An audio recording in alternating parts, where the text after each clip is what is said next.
이게 단기 조정인지 아니면 이렇게 이제 떨어지는 건지 궁금하잖아요. 궁금한데 과열 징후 없답니다. 게다가 인간 지표로 보자면요. 아직은 괜찮은 게 뭐냐면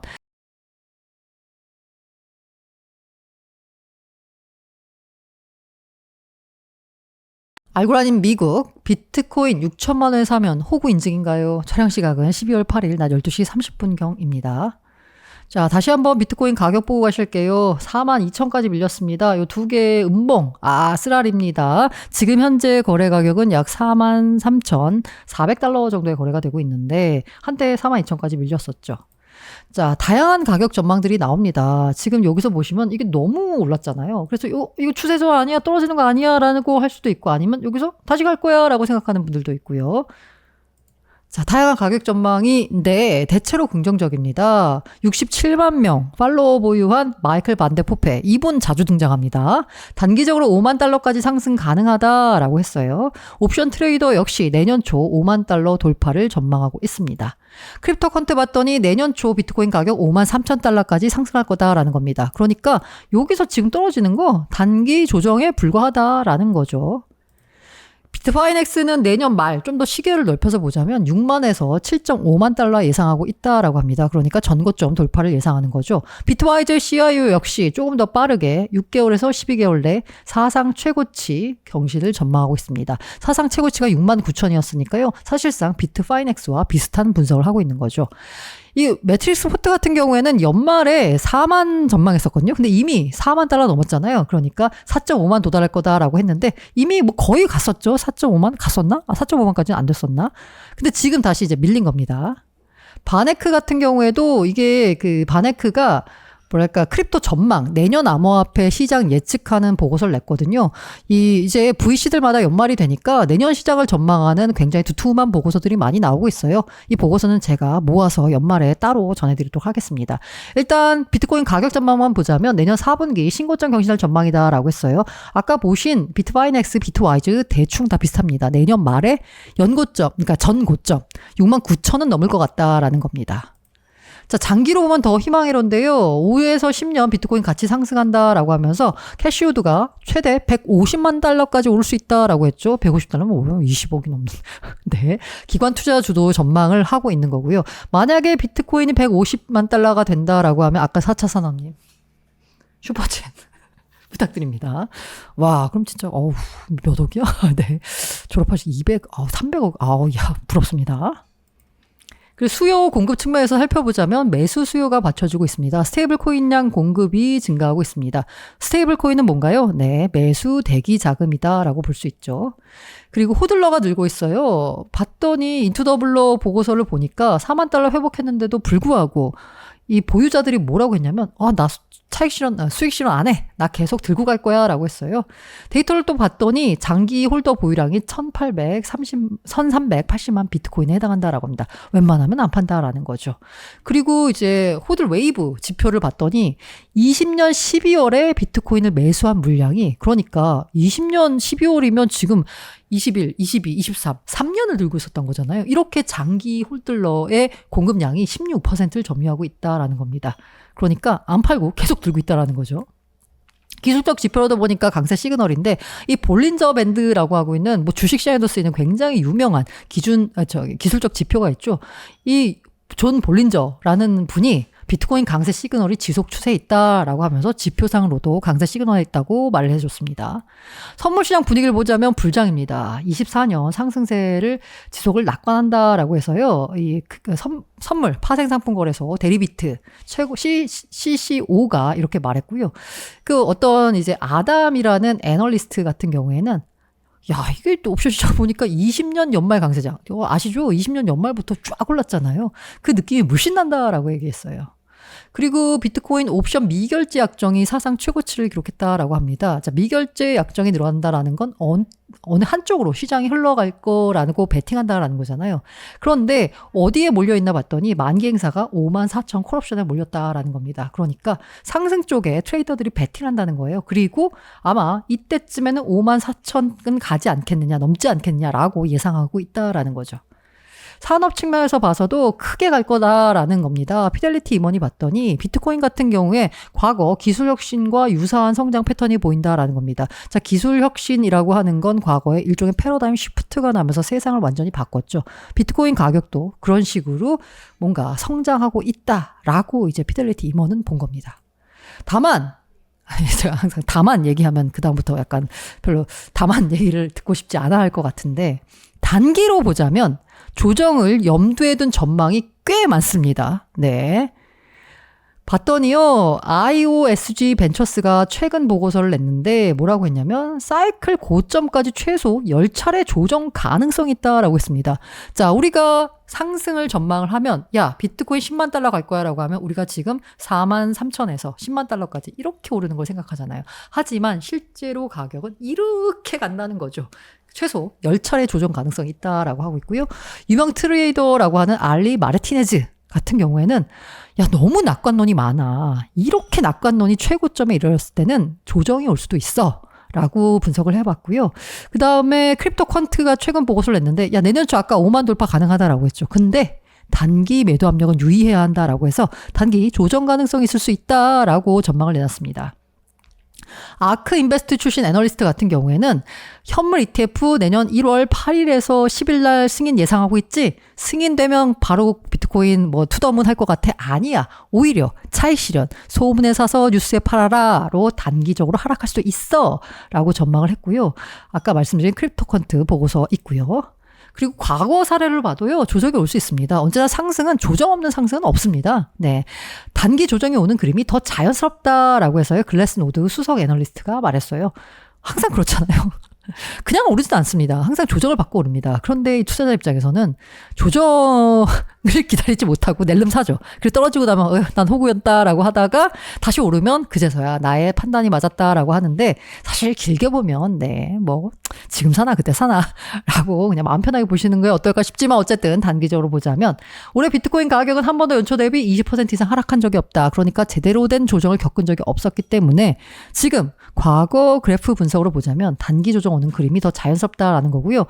그리고 저스틴 베넷 같은 경우에는 과거 패턴을 만약에 반복한다라고 하면 과거의 비트코인이 움직였던 움직임을 보자면 최대 43%까지 조정 가능하다라고 하고 있는 엄청나게 끔찍한 주장을 했는데요. 저는 그냥 이렇게 생각해요. 과거 패턴을 반복하지 않을 거다. 왜? 지금은 비트코인 ETF, 현물 ETF라는 엄청난, 지금까지는 없었던 호재로 움직이는 장이기 때문에 이 정도까지 조정이 나오긴 어렵지 않지 않을까라고 생각합니다. 실제로 보니까 어쨌든 간에 단기적으로 봤을 때는 이 보유자들의 차익 실현이 급증했습니다. 이틀 새에 30억 달러가 거래소로 들어갔다라고 이게 6일자 블록 미디어에 나온 거거든요. 저도 약간 그 웨일 얼랏 있잖아요. 그 고래들 움직이면 알림 주는 거 보면은 상당히 많은 물량이 익명 지갑에서 그 거래소로 들어가고 있어요. 이 거래소로 비트코인을 보낸다라는 얘기는 뭐냐면 나 팔 거야 라는 거잖아요. 그래서 차익 실현이 급증했습니다. 그리고 봤더니 비트맥스에서 이 가격이 이렇게 조정을 받은 게 44,000원이 넘던 가격이 갑자기 조정을 받은 건 비트맥스가 엄청난 거래소잖아요. 거기에서 고래가 수익을 실현했다라는 겁니다. 그래서 음봉이 아마 나온 것 같은데, 요게 이제 9시 기준이라서 이제 미국 시간 캘리포니아 기준으로 여기 이제 9시 이후에 뜬 거라서 여기 살짝 양봉이 보이는데요. 오전 9시 30분. 그래서 아마 차익 실현 때문에 음봉이 2개 생겼는데, 여기서 더 떨어질까? 위로 갈까? 여러분들은 어떻게 생각하시나요? 이게 모두 다 결국 고래의 큰 그림일까 싶어요. 의도대로 연출된 장세다라고 하고 있고, 약간 이 고래 얘기하고 보니까 사토시 시대. 그러니까 요 사토시 시대라고 하면 그 사토시가 그 마지막으로 활동을 하고 언젠가부터 사라졌잖아요. 네. 그 사토시가 활동하던 시대에 있었던 비트코인 채굴자가 1000BTC를 외부 이체했다라고 합니다. 이런 고래들이 뭔가 연출한 그림일까 의심되는데, 고래들이 했건 뭐가 했건 앞으로가 궁금하죠. 앞으로는 가자일까? 여기서 더 가자일까? 아니면 떨어질까? 네. 아니면 횡보할까? 어떨까? 라고 했을 때, 블룸버그 소속 암호화폐, 아까 제가 제임스 세이파트 같은 경우에는 ETF 애널리스트라고 했죠. 요 제이미 쿠츠 같은 경우에는 크립토 애널리스트입니다. 뭐라고 했냐면, 야, 단기 조정이야. 여기서 이렇게 그냥 잠깐 조정받을 수 있지. 근데 이거는 건강한 조정이다. 장기 관점에서 보자면. 건강한 조정이라는 말 싫어하시는 분들 있을지 모르겠지만 어쨌든 단기 조정 국면이고요. 건강한 조정이다라고 길게 보면 그렇다라고 분석했습니다. 자, 그래서 말씀드린 대로 그러면 어디서 지금 터졌냐라고 보면 45,000 저항선에서 터졌습니다. 여기가 2에서 3년 보유주소 평단가가 몰린 중요한 구간이에요. 결과적으로 이제 조정을 받고 횡보하다가 이걸 뚫고 올라가려면 일단 이 45,000 저항선 돌파를 해야 됩니다. 이 45,000 저항선을 하는 그 약간 전문가들이 굉장히 많고요. 그런데 이게 아까 제가 말씀드린 대로 이게 단기 조정인지 아니면 이렇게 이제 떨어지는 건지 궁금하잖아요. 궁금한데 과열 징후 없답니다. 네. 이게 만약에 과열이 됐다. 만약에 21년 11월, 12월처럼 과열이 됐다라고 하면 그때 이후로 급락을 해야 되거든요. 근데 과열 징후가 없대요. 이게 35만 명의 팔로워를 보유한 크레디블 크립토라는 사람이 얘기했는데 랠리 안 끝났다라는 거예요. 그래서 랠리는 이제 시작이다라는 여러 매체들이 얘기하고 있습니다. 블록웍스 같은 경우에도 상승 랠리가 이제 시작됐다. 아직까지 더 오를 거야. 지금은 그러니까 다시 말해서 단기 조정 횡보고 그 다음에 쭉 오른다라는 거죠. 그런 이유 중에 하나가 뭐다? 네, 현물 마켓이 주도하고 있거든요. 그러니까 선물이 아니라 치고 빠지는 선물이 아니라 들고 가는 현물이 주도하고 있습니다. 게다가 인간 지표로 보자면요. 아직은 괜찮은 게 뭐냐면 이게 구글 트렌드거든요. 보시면 아시겠지만 비트코인 가격이 이렇게 많이 올라왔어요. 그런데도 불구하고 이 밑에 보시면 트렌드를 보시면 아직까지 사람들의 관심이 그렇게 크지 않습니다. 그리고 이거는 약간 재밌는데 제임스 세이파트가 자기 그 트위터에다가 일화를 하나 올렸어요. 자기가 밥을 먹으러 갔더니 그 서빙하는 종업원이 비트코인에 대해서 막 얘기를 해주다는 거예요. 비트코인, 코인베이스 계정이 뭐 어쩌고 막 이런 얘기를 막 해주는 거예요. 그래서 이걸 들으면서 제임스 세이파트는 얘가 쌓였다는 거죠. 이게 왜냐면 이 제임스 세이파트의 표현이 뭐냐면 주식 팁을 주는 구두 닦기 소년에 비유를 했어요. 이게 무슨 얘기냐라고 하면 그 29년 대공황 때 그 케네디 전 대통령의 아버지가 조지프 케네디인데 이분 굉장히 유명해요. 주식시장에서 당시 주식시장을 휩쓸었던 단타꾼, 사기 거래를 했던 주가 조작을 했던 되게 유명한 사람입니다. 이 사람이 참고로 말씀드리자면 초대 SEC 위원장으로 임명이 됐어요. 루즈벨트가 임명을 했어요. 왜 주변에서 다 말렸어요. 아니 그런 사기꾼을 SEC 같은 중요한 곳에 위원장으로 임명하면 되겠냐라고 했더니 루즈벨트 대통령의 답변이 인상적입니다. 도둑을 잡으려면 도둑질을 어떻게 하는지를 잘 아는 놈을 임명해야지. 그러니까 도둑놈이 도둑놈을 제일 잘 잡는다라는 논리였어요. 도둑질을 해본 놈이 도둑을 더 잘 잡는다라는 거였거든요. 그래서 아무튼 SEC 위원장으로 임명이 됐는데 34년의 초대위원장.